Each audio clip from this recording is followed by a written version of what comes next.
Hi, this is Greg Johnson with Blue Book Services, joined today by Robert Guenther with United Fresh.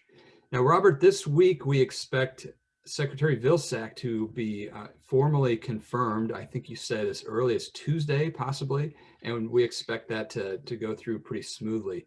One of the things that our readers have been interested in is where the Farmers to Families Food Box program may go. I know USDA funded it for 1.5 billion through the end of April, but it's only been officially funded through the end of February, and that's basically the end of next week. So what are you expecting from that program, and how soon might the industry see some kind of announcement? Sure.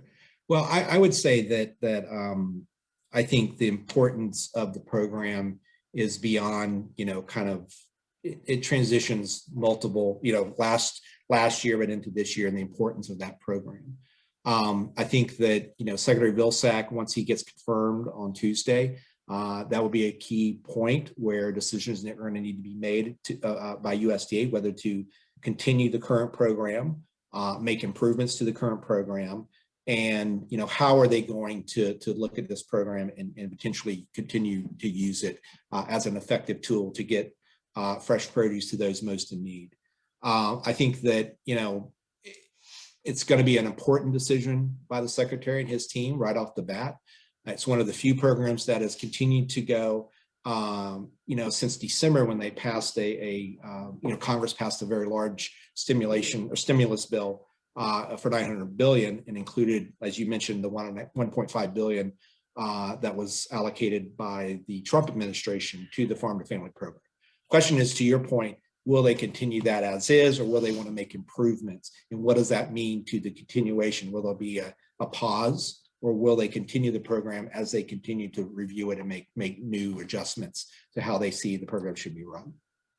Now, a lot of produce companies were involved at the very beginning with produce-only boxes, and then they have continued during the combo box period, which adds meat and dairy elements. But I know a lot of people, I won't say all, but a lot of people would prefer going back to produce-only boxes because it would mean more produce. It would mean back in their expertise. Is United recommending that? So, Greg, I think that's a great question. I think that, as we've talked about earlier, United has put together a working group to talk about the Farm to Family program. We have about 100 people in that group, in that working group,